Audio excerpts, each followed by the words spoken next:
Hello everyone, Hindi education point YouTube channel में आप सभी का स्वागत है। हम क्या करते हैं वो हमारे हाथ में है, अर्थात कर्म हमारे हाथ में है, फल क्या होगा वो हमारे हाथ में नहीं है। हाँ, ये ज़रूर है कि जो कर्म हम कर रहे हैं उसमें हम इतना प्रभाव डाल दें कि हमारा फल हमारी इच्छा के अनुरूप हो।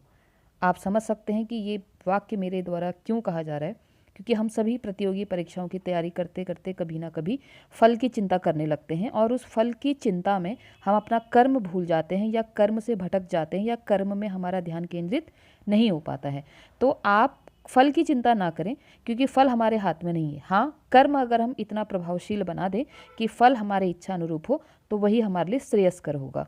तो प्रतिभागियों, आप सभी लोग जो यूकेएसएससी यूकेपीएससी की तैयारी कर रहे हैं उन सभी में हिंदी पाठ्यक्रम का अपना एक महत्वपूर्ण स्थान है, जिसमें एक टॉपिक है अनेक शब्दों के लिए एक शब्द।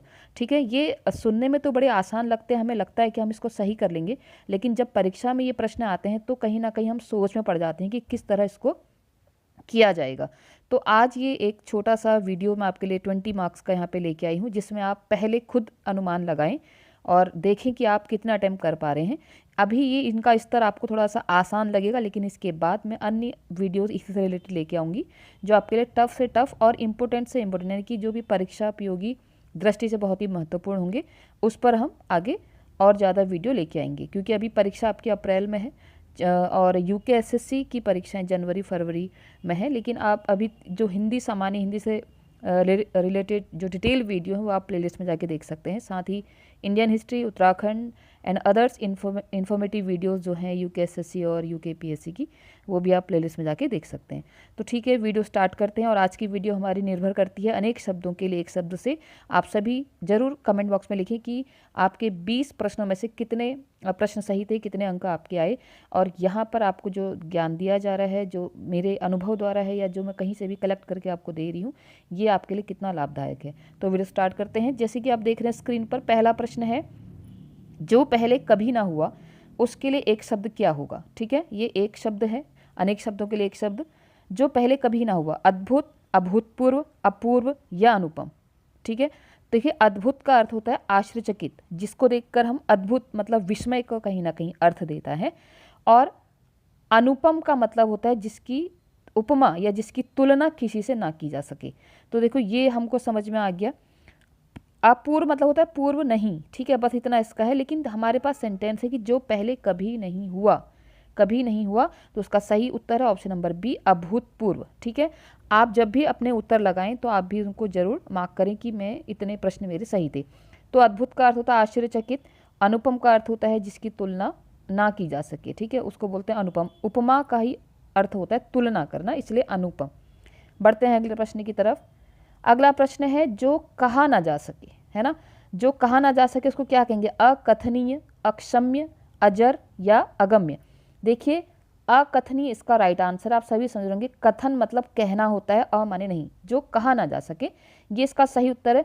अक्षम्य का अर्थ होता है जो क्षमा करने योग्य ना हो, मतलब ऐसा कोई कृत्य आप कर दें या ऐसी कोई त्रुटि कर दें जो क्षमा करने योग्य ना हो, तो उसके लिए एक शब्द क्या होगा, अक्षम्य। और अजर का अर्थ होता है जो कभी बूढ़ा ना हो या जो बूढ़ा ना हो। ठीक है, अजर का अर्थ क्या है, जो बूढ़ा ना हो। और अगम्य का अर्थ क्या है, जहां जाया ना जा सके। ठीक है, जहां जाया ना जा सके उसके लिए क्या होगा, अगम्य। आप सभी समझ गए होंगे। तो जो कहा ना जा सके का जो एक शब्द होगा वो क्या होगा, अकथनीय। ठीक है, बढ़ते हैं अगले प्रश्न की तरफ। समय की दृष्टि से अनुकूल के लिए एक शब्द क्या होगा, अनुकूल, समानुकूल, प्रतिकूल या समयानुकूल। आप सभी जानते हैं अनुकूल का मतलब होता है कि जब कोई सिचुएशन या कंडीशन हमारे फेवर में हो, तो फेवर मीन्स अनुकूल, और उसी के अपोजिट, उसी का अपोजिट क्या होता है, प्रतिकूल। ठीक है, ये दोनों एक दूसरे के विलोम में आप ध्यान देंगे, अनुकूल और प्रतिकूल।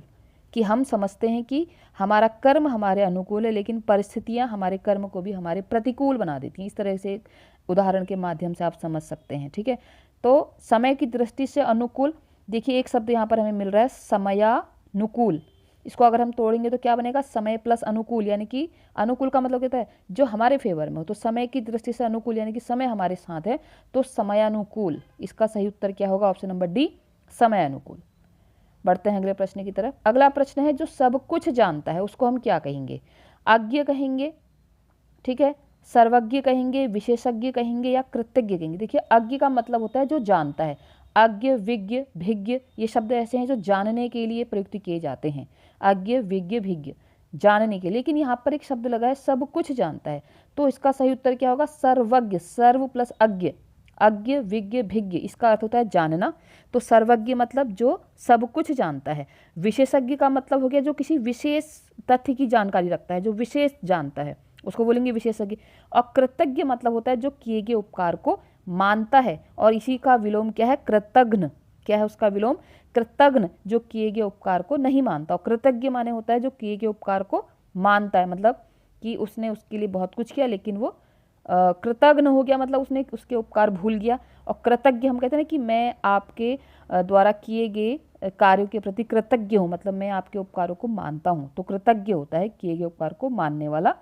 अज्ञ मतलब होता है जानता, कुछ ना कुछ मतलब जानना। अज्ञ का मतलब होता है जानना, अज्ञ, विज्ञ, भिज्ञ। और सब कुछ जानना सर्वज्ञ। ठीक है, बढ़ते हैं अगले प्रश्न की तरफ। अगला प्रश्न है जिसकी गर्दन सुंदर है। अब आप कहेंगे ऐसे प्रश्न आते हैं, आप देखिए पुराना कोई भी पेपर उठा के देखिए, ऐसे प्रश्न आते हैं। तो सुदर्शन, देखिए इसके शब्दों से ही लगता है जिसको देखना अच्छा लगे। सुदर्शन, सुगत जहाँ जाना, गत, गत माने जाना, सु माने अच्छा, सुगर्दन और सुग्रीव, आपने ये शब्द सुना होगा। ठीक है, सुग्रीव रामायण में सुना होगा। तो सुग्रीव जिसकी गर्दन सुंदर है उसे क्या कहते हैं? सुग्रीव। ग्रीव माने गला। ठीक है, ग्रीव माने गर्दन, ये ग्रीव माने गला। तो उसका सही उत्तर क्या है? Option number D, Sugriva. बढ़ते हैं अगले प्रश्न की तरफ। लौकिक का अर्थ क्या है? लौकिक का अर्थ पकड़ लिया गया, एक समान दिखने वाला, लौकी से बना, या जो इस लोक की बात हो। देखो लोक मतलब होता है संसार, लौकिक सांसारिक भी कहते हैं ना, लौकिक सांसारिक। तो लौकिक का अर्थ क्या है? जो इस लोक की बात हो, है ना। जैसे मोह, माया, काम, ये सब चीज़ें क्या हैं? ये इस लोक की बातें हैं, ये सब इस लोक की बातें हैं। तो लौकिक, सांसारिक, दुख, सुख हम जब प्रयुक्त करते हैं तो लौकिक माने क्या है? जो इस लोक की बात हो। अगला प्रश्न है विधानमंडल द्वारा पारित या स्वीकृत विधि को क्या कहते हैं? देखिए बहुत ही महत्वपूर्ण प्रश्न है कि विधानमंडल द्वारा पारित या स्वीकृत विधि, विधि माने कानून, विधि का अर्थ क्या होता है? कानून, उसको हम क्या कहते हैं? अधिनियम, नियम, विनिमय या अध्यादेश। तो उसका सही उत्तर क्या है? ऑप्शन नंबर ए, अधिनियम। विधानमंडल द्वारा पारित या स्वीकृत विधि माने नियम, कानून, उसको हम क्या कहते हैं? अधिनियम कहते हैं। ठीक है, तो ए इज द राइट आंसर। अगला प्रश्न है कार्य को नए ढंग से करने की पद्धति को हम क्या कहेंगे? पारस्परिक कहेंगे, नवागत रूप कहेंगे, नवीनीकरण कहेंगे या आधुनिकीकरण कहेंगे। देखिए पारस्परिक मतलब होता है आपस में, कहते हैं ना कि हमने पारस्परिक सहयोग से इस कार्य को पूर्ण किया। तो पारस्परिक माने क्या होता है? किसी कार्य को आपस में मिलजुल कर करना। और पारंपरिक अगर होता तो क्या होता? पुराने समय से मतलब परंपरा के अनुसार कार्य करना। पारस्परिक की जगह अगर पारंपरिक होता तो क्या होता? परंपरा के अनुसार कार्य करना। लेकिन यहाँ पर बात हो रही कार्य को नए ढंग से। और नवागत रूप को अगर आप तोड़ेंगे तो क्या होगा? नव आगत रूप, मतलब जो नया आया हुआ है उसके रूप के विषय की बात हो रही, तो ये भी इसका आंसर नहीं है। नवीनीकरण, नवीन, इसमें नवीन माने नया, करण माने करना। तो क्या है? कार्य को नए ढंग से करने की पद्धति क्या है? Option number C is the right answer. आधुनिकीकरण क्यों नहीं होगा? क्योंकि इसमें आधुनिक शब्द लगा है, तो आधुनिक तो आधुनिकता से होगा ना, मॉडर्नाइजेशन से होगा आजकल के। लेकिन यहाँ पर बात हो रही नए ढंग के करने से, नए ढंग से करने। आधुनिकता में भी तो हम किसी कार्य को नए ढंग से कर सकते हैं। तो उसका सही उत्तर क्या होगा? ऑप्शन नंबर सी, नवीनीकरण। बढ़ते हैं अगले प्रश्न की तरफ। अगला प्रश्न है निश्चित समय के भीतर पत्र का उत्तर न प्राप्त होने की दशा में अनुबोधक के रूप में भेजा जाने वाला पत्र। देखो अनुबोधक, बोधक माने होता है समझ, मतलब आप कह सकते हैं रिमाइंडर। कहीं ना कहीं ये क्या है? रिमाइंडर है कि निश्चित समय के भीतर पत्र का उत्तर न प्राप्त होने की दशा में जब रिमाइंडर भेजा जाता है, अनुबोधक माने इसको याद दिलाने के लिए कुछ भेजा जाता है, उसे क्या कहते हैं? प्रतिवेदन कहते हैं, ज्ञापन कहते हैं, परिपत्र कहते हैं या अनुस्मारक कहते हैं। देखिए मैंने आपसे जब एक शब्द बोला रिमाइंडर, यानी कि उसको याद दिलाने के लिए, तो स्मरण से वो शब्द बनेगा नहीं बनेगा? तो इसका सही उत्तर क्या है? ऑप्शन नंबर डी, अनुस्मारक, है ना। अनुस्मारक यानी कि अनुस्मरण, कहीं ना कहीं स्मरण से ये शब्द बना है। देखिए हिंदी इतना आसान मतलब विषय है, प्रकरण है कि एक बार अगर आप हर एक एक शब्द को तोड़ना, उसका अर्थ समझना सीख जाएंगे तो आपके लिए कठिन नहीं रहेगा। ठीक है, तो अनुस्मारक क्वेश्चन नंबर 9 का D is the right answer. अगला प्रश्न है जिसने देश के साथ विश्वासघात किया हो, बागी कहेंगे, विश्वासघाती कहेंगे, देशद्रोही कहेंगे या विद्रोही कहेंगे। देखिए इसका सही उत्तर ऑप्शन नंबर सी, देशद्रोही। बागी का अर्थ होता है क्रांति, मतलब जो कुछ ना कुछ क्या कर दे, जैसे माना बागी तो हमारी युवा पीढ़ी भी है ना, माना घर में कुछ पारंपरिक चीज़ें होती हैं या कुछ कठोर नियम होते हैं तो बच्चे वहाँ भी बागी हो जाते हैं। बागी का मतलब होता है कहीं ना कहीं एक तरह से क्रांति करना, कि मना कर देना, उन चीज़ों को नहीं मानना। विश्वासघाती का अर्थ होता है विश्वास के का आघात करने वाला, विश्वास पर चोट पहुंचाने वाला।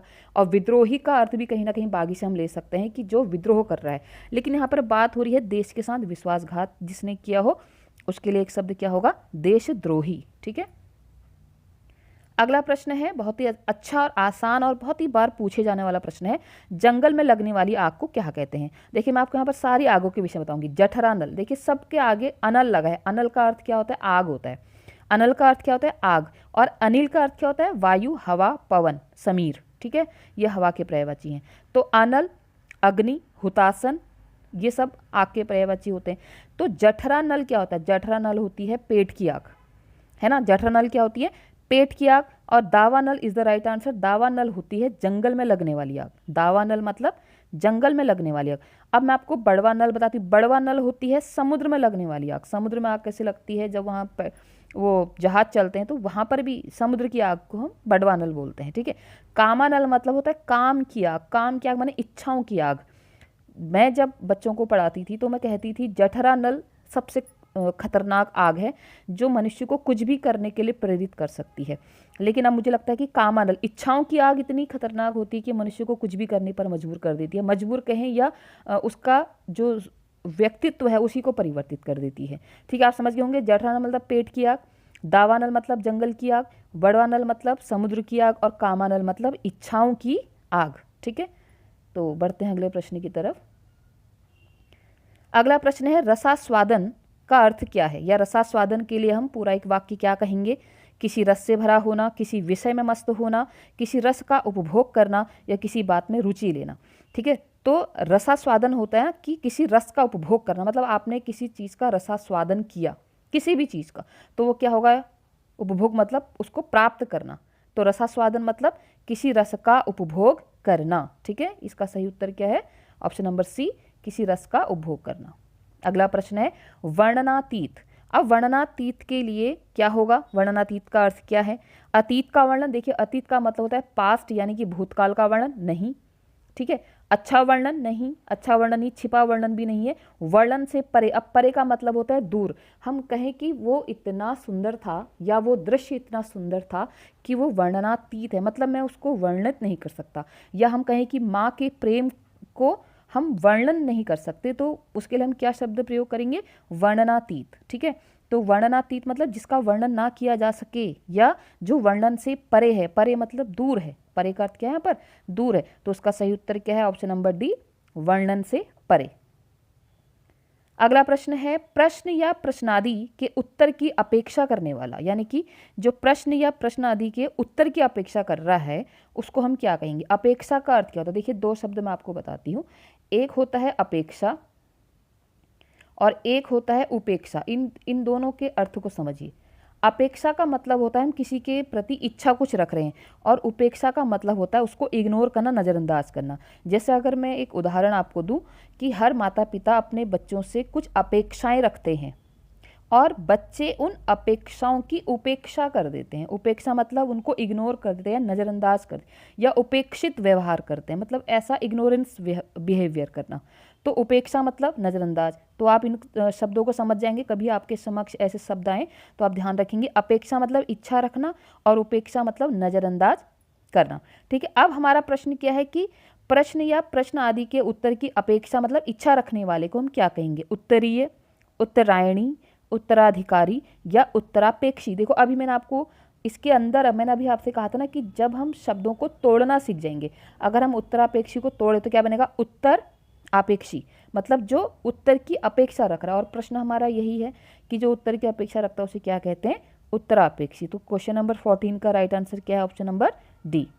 बढ़ते हैं अगले प्रश्न की तरफ।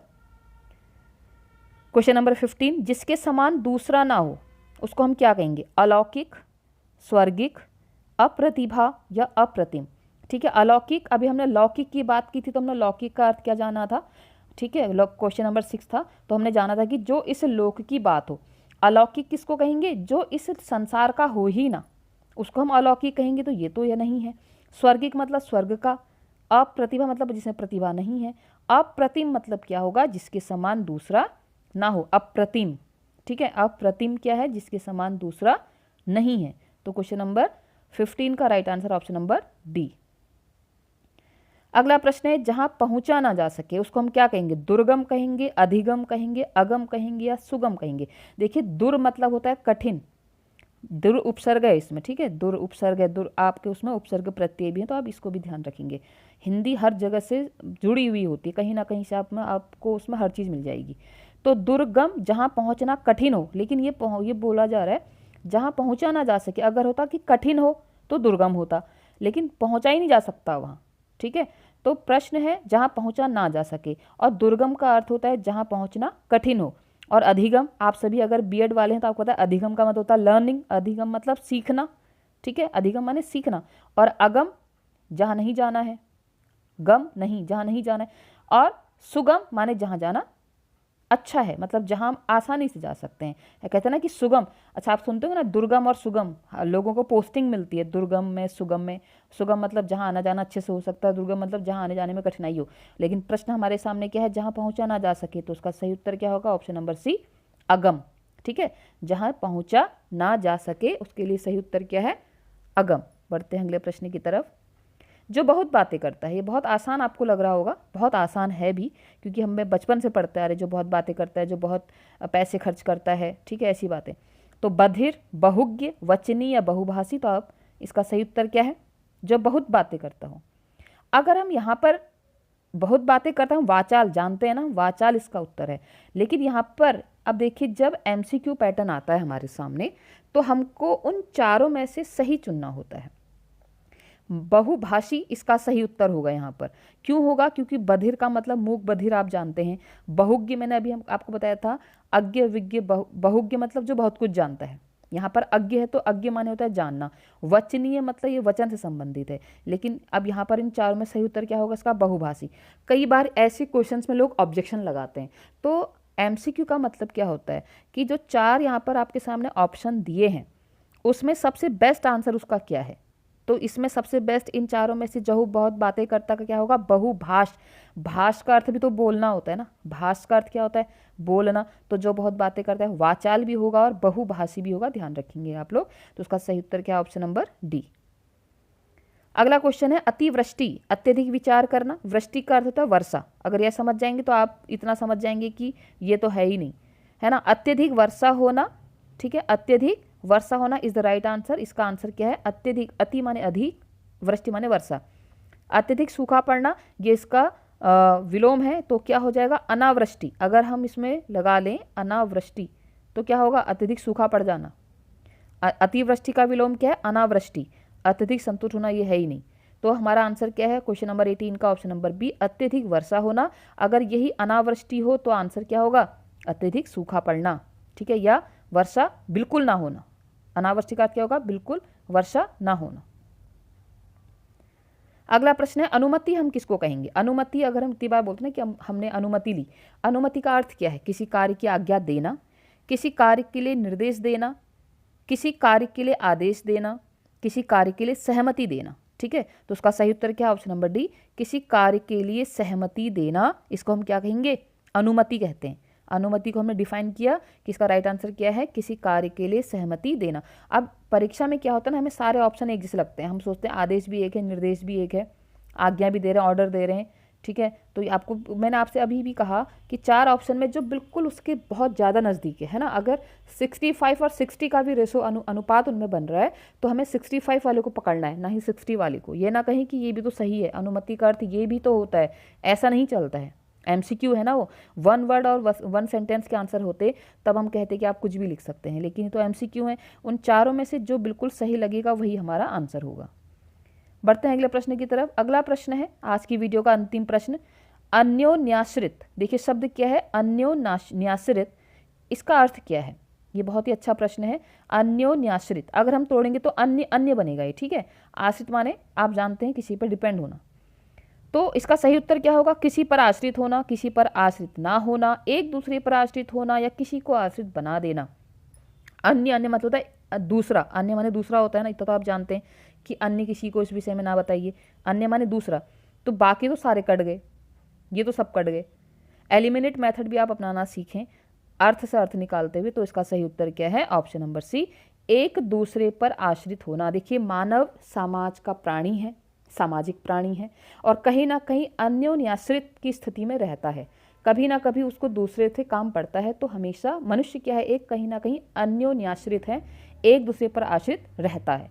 ठीक है, ऐसे करके याद कर सकते हैं।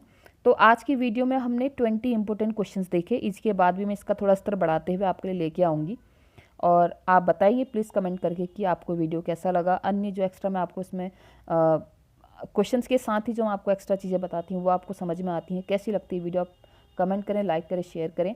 और अभी कोई भी परीक्षा के लिए जो पाठ्यक्रम बहुत महत्वपूर्ण है उससे रिलेटेड भी आप प्लेलिस्ट में जाके वीडियो देख सकते हैं। आज के लिए इतना ही, बहुत बहुत धन्यवाद।